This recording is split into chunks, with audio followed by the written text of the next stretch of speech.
जपी तेरा नाम सदा सदा, जपी तेरा नाम सदा सदा, जपी तेरा नाम सदा, जपी तेरा नाम। सतगुर पाएंगे कर कृपा कृपा, आपे बख्श ले।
कर कृपा बख्श अवगुण सब मेरे असी खटे कमाने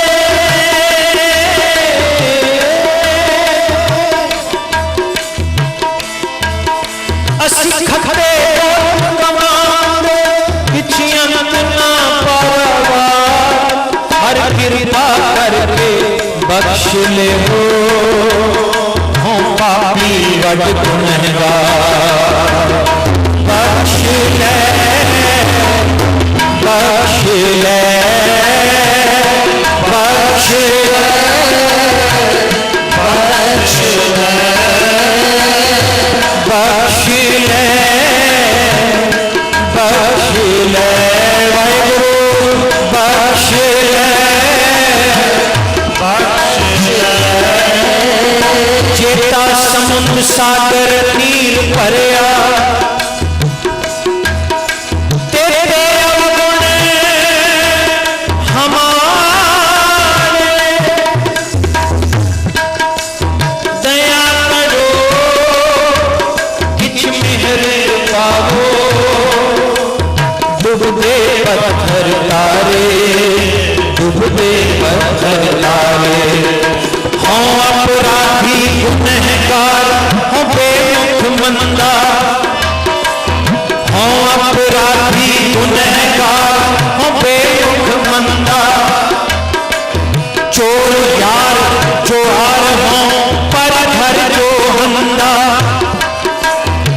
निंदक दुष्ट हराम को ठग देश ठगनंदा काम क्रोध मद लोभ मोह अहंकार करंदा विश्वास काती अकिरत कण मैं को न रखंदा सिमर मुरीदा धाढ़िया सतगुर बख्शंदा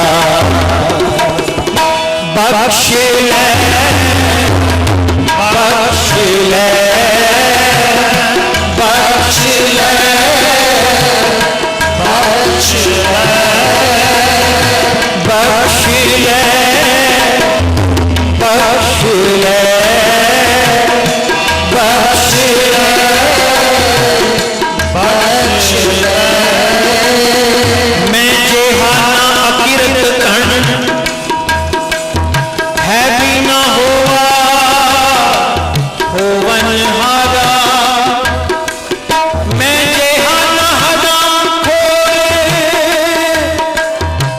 और न कोई अवगण हारा मैं जेहान निंदक ना कोए गुर निंदा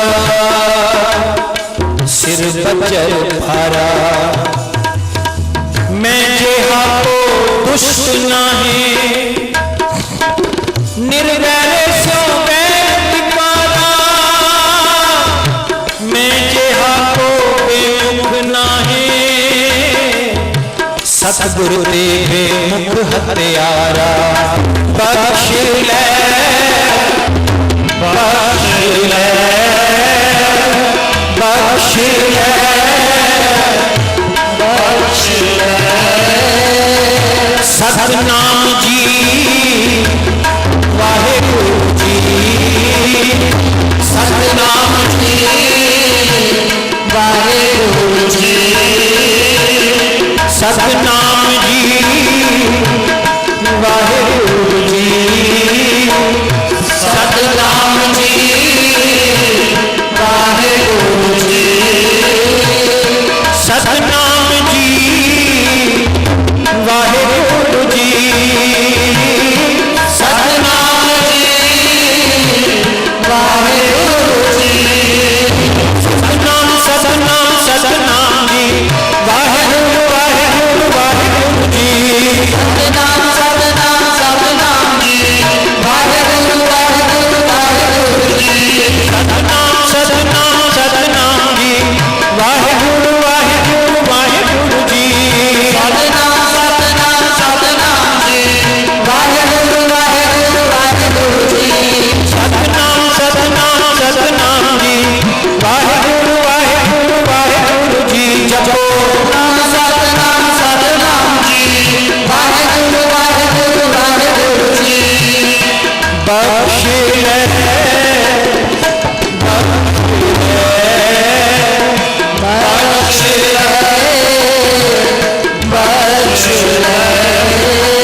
कृपा कृपा आपे बख्श ले, हर कृपा कृपा आपे बख्श ले, हर कृपा कृपा आपे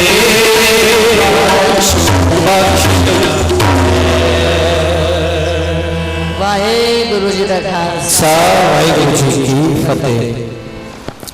परमपिता परमेश्वर की अनुकंपा, उसकी कृपा, उसकी रहमत से हम सब यहाँ धन साहिब श्री गुरु ग्रंथ साहब महाराज जी की गोद में जुड़ बैठे हैं। महापुरुषों का, संतों का जन्म दिवस मनाने के लिए आप सब संगतें बहुत दूर दूर से यहाँ पहुँचे हैं। तो महापुरुषों का तो ये ढंग ही है कि किसी भी अवसर को अगर मनाना है तो वो भी सब उस परमेश्वर से जुड़ के, आप भी जुड़ना और संगतों को भी, सब गुरु प्यारों को उस परमेश्वर के नाम से, उसी भक्ति से जोड़ना। पर एक बात मैं अवश्य कहूँगा कि महापुरुषों के पास जुगतियाँ होती हैं, उनके पास बड़े सरल तरीके होते हैं कि जिससे वो ज़्यादा मेहनत नहीं करनी पड़ती और हम परमेश्वर के चरणों में जुड़ जाते हैं। वो ऐसे तरीके हमें समझा देते हैं। एक छोटा सा दृष्टांत मुझे याद आ गया, कह के मैं समाप्ति कर रहा हूँ। कहते एक बार एक संत रास्ते में से जा रहे थे, तो उस रास्ते में उन्हें एक मिठाई की दुकान नजर आ गई, जिस दुकान में उस दुकान वाले ने शीशे के मर्तबान में बड़ी सुंदर सुंदर ढंग से मिठाइयाँ सजा के रखी थी। बड़े आकर्षित तरीके से वो मिठाइयाँ दिख रही थी। तो संत जी की जब नजर पड़ी तो ना जाने मन में क्या आया, उसके नजदीक चले गए, दुकान में चले गए, उस मर्तबान में शीशे में पड़ी हुई मिठाइयों को निहारने लग पड़े, देखने लग पड़े। तो जो मालिक था, दुकानदार था, जब उसकी नजर गई कि संत हैं, वस्त्रों से, कपड़ों से संत लगते हैं, चेहरे पे भी तेज है, तो वो पास आ गया। उसने समझ लिया कि ये मिठाइयों को देख रहे हैं, शायद मन में इच्छा है, चाह है मिठाई खाने की। तो हाथ जोड़ के कहने लगा कि मेरे अहोभाग, आप मेरी दुकान में पधारे, तो आप मुझे हुक्म करें कि कौन सी मिठाई मैं आपको निकाल के दूं और आप उसे ग्रहण करें, छकें। तो संत हंस पड़े, कहने लगे नहीं नहीं, हमने मिठाई नहीं खानी। वो कहने लगा नहीं, आप ऐसे देख रहे हैं, मुझे लगता है, आप संकोच ना करें, मुझे बताएं कौन सी मिठाई कहें, मैं आपके लिए निकाल के रख देता हूं, आप जरूर ग्रहण करें, मुझे खुशी होगी। तो संत, जब उसने बार बार आग्रह किया तो संत कहने लगे मैं मिठाई तो खा लेता, पर क्या करूं, मेरे पास पैसे नहीं है, मेरे पास माया नहीं तेरे को देने के लिए, मैं कैसे खाऊं। वो हंस पड़ा, कहने लगा मैंने कौन सी आपसे माया मांगी है, मैं तो अपनी तरफ से आपको कह रहा हूं आप खा लें। तो संत कहने लगे कि नहीं, ये काम हम नहीं करते, अगर मिठाई खाएंगे तो पैसे देंगे, पैसे दिए बिना हम नहीं खाएंगे। तो वो संत सेवी था, संतों को मानने वाला था, पूजने वाला था। उसने कहा कि चलो फिर, अगर आपका ऐसा ही स्वभाव है, ऐसे ही विचार हैं, ऐसी सोच है, तो फिर चलो ऐसे करते हैं, आप मेरी मिठाई आज खा लो, हम उधार कर लेते हैं, फिर जब कल परसों 4-10 दिन बाद आपके पास पैसे हों तो मुझे लौटा जाना, उधार कर लेते हैं। ऐसे आपको ये भी नहीं लगेगा कि मैंने ऐसे ही दे दी मिठाई, और आप मिठाई भी खा सकेंगे, उधार कर लेते। तो संत उसकी बात सुन के हंस पड़े। अब ध्यान देना, गौर करना, संत जी ने बड़ी कमाल की बात कही। बस यही हमें अपने जीवन में उतारना है, तो सचमुच जीवन में एक रूपांतरण हो जाता है। कहने लगे कि मुझे बड़ी खुशी है कि तूने मुझे उधार ऑफर की, मुझे उधार देने की इच्छा प्रकट की। तू मुझे नहीं जानता, आज तो कोई जानने वाला भी मांगने से उधार नहीं देता, तूने स्वयं से, खुद से मुझे कहा कि तेरी मिठाई मैं आज खा लूं, पैसे फिर दे दूं, उधार कर लूं। पर संत हंस के कहने लगे, तेरी ये बात सुन के मेरे मन में ख्याल आ गया वो क्या कहने लगे, तेरी बात सुन के मैं ये सोचने लगा कि तूने तो मुझे कहा है कि तेरी मिठाई आज खा लूं, उधार कर लूं, पैसे फिर दे दूं, पर मेरा मन मैं कह रहा हूं अपने मन में कि तेरे से उधार क्यों करूं, क्यों ना ये उधार आज अपने मन से कर लूं, अपने मन को कह दूं कि मिठाई आज तो पैसे हैं नहीं, जब हो तो तभी मिठाई खा लियो, अपने मन से उधार कर, तेरे से क्यों करूं उधार, क्यों ना ये उधार अपने मन से कर लूं। तो साथ संगत में कई बार कहता होता हूं कि हम विचार करें, क्या हमारा मन उधार करता है? क्या हमें पता है कि मन भी उधार करता है? हाँ, करता है उधार, पर हम पता है कब करते हैं? जब 4 दिन सत्संग चलना हो, हम कहते हैं भोग वाले दिन जाएंगे, आज नहीं जाते। पाठ करना हो, अभी नहीं, दोपहर को, शाम को, रात को, ये उधार करता है। तो मैं कई बार ये बात कहता होता हूं कि मन को ये तो पता है कि उधार कैसे करना है, पर ये नहीं पता कि कहां करना है। हमारे बड़े पिताजी बड़े शाह साहब कहा करते थे, कहते मन से उधार करना है, पर पता है कब करना है? जब क्रोध आए ना, प्रयास करो उधार कर लो। जब काम आए, काम सताए, वासना सताए, तो फिर उधार कर लो, आज नहीं कल। जब अहंकार की बात बोलने लगे ये जुबान, तो मन को कहो कि उधार कर ले भाई, उधार कर ले, फिर बोल लियो, अपनी बढ़ाई फिर बाद में कर लियो, अपनी तारीफ बाद में सुन लियो, जब निंदा करने का दिल करे तो फिर उधार करो। उधार करना हमें आता है, पर बस यही नहीं पता कि करना कहां है, इसमें चूक जाते हैं। तो महापुरुषों ने ये बात सिखाई कि ये गौर करा करो अपने मन के साथ, कहा करो कि मन को तो उधार कर, उधार कर। मैं एक बात और भी कई बार संगत में कह देता हूं कि कुछ लोग जिनका जीवन में नियम है कि रोज कोई नित्य नेम पाठ करना है, कोई गीता पढ़ता है, कोई रामायण पढ़ता है, कोई गुरु ग्रंथ साहब जी पढ़ता है, जपजी साहब पढ़ता है, मूल मंत्र पढ़ता है, वाहिगुरु पढ़ता है, राम राम, जो भी जिसकी भावना जैसी है, जो नित्य नेम है कि रोज करना है। कई बार हमने ये देखा है कि किसी दिन कोई नित्य नेम छूट जाए ना, तो लोग क्या करते हैं, अगले दिन 2 बार कर लेते हैं।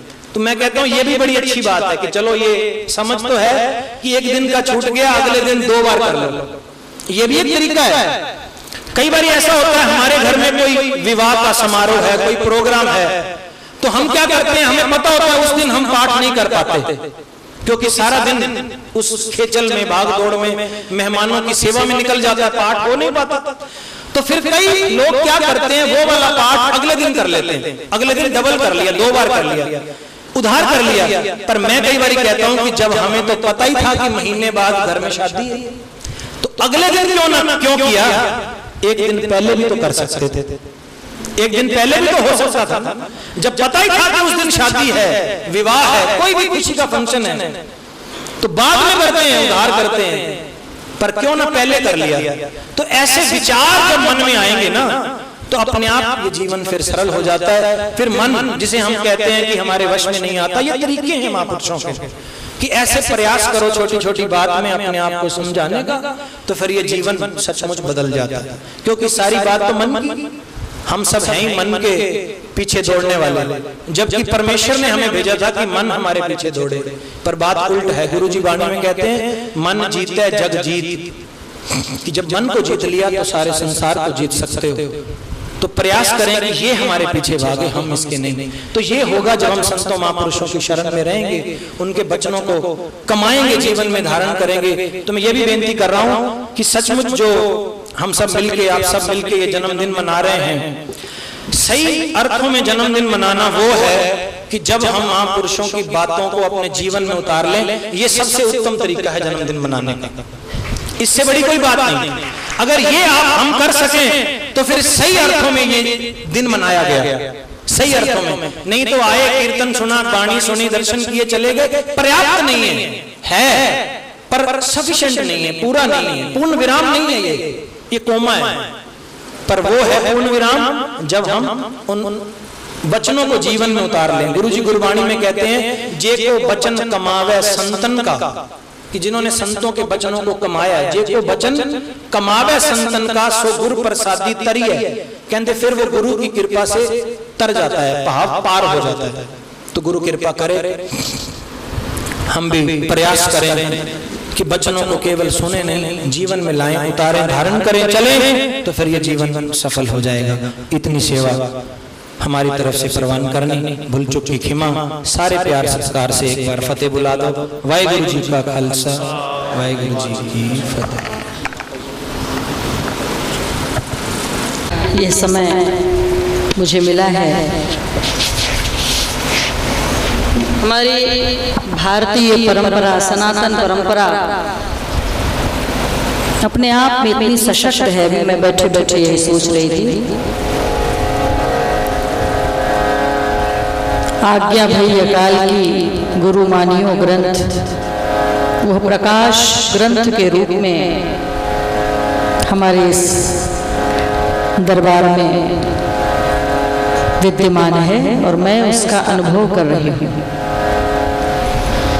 मैं जब पहली बार यहाँ आई, शायद 2-3 वर्ष पूर्व, तब से ही मेरे मन में इस स्थान के प्रति एक आस्था, एक श्रद्धा उपजी। और अक्सर मैं जब भी हरिद्वार आती हूँ तो यहाँ चाहे एक रात ही रुकूं, मैं यहाँ अवश्य अपनी हाजिरी देती हूँ। संतों का जीवन चहुमुखी है, व्यष्टिगत और समष्टिगत है। वो कहीं भेद नहीं करता। भेद वो करते हैं जिनकी आंखों में पर्दा है।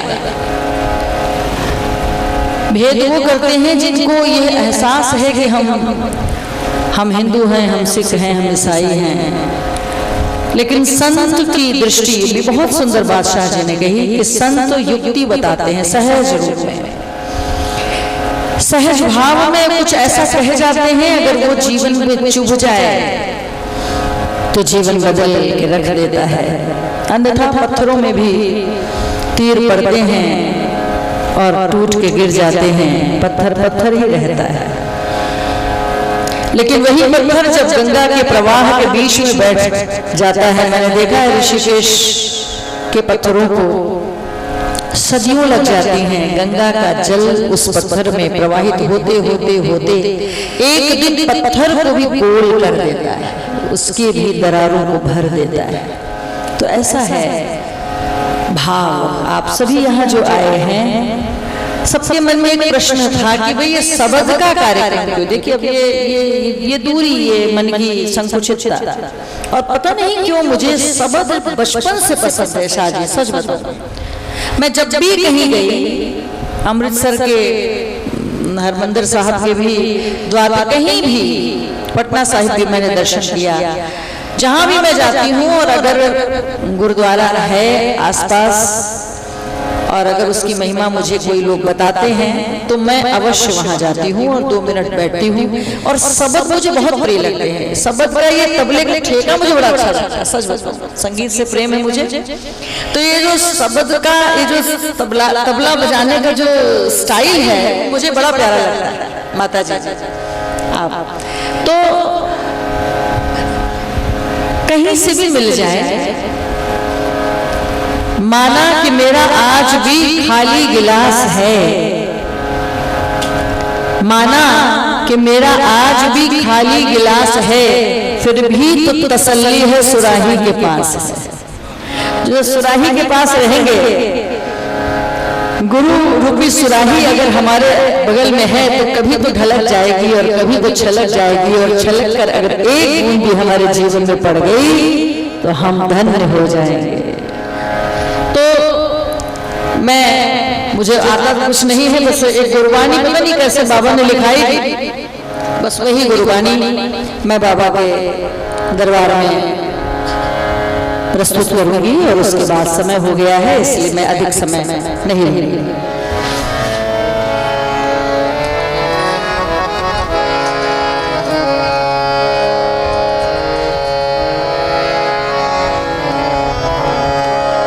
बाबा तेरी कृपा पर वे मुझे कर देना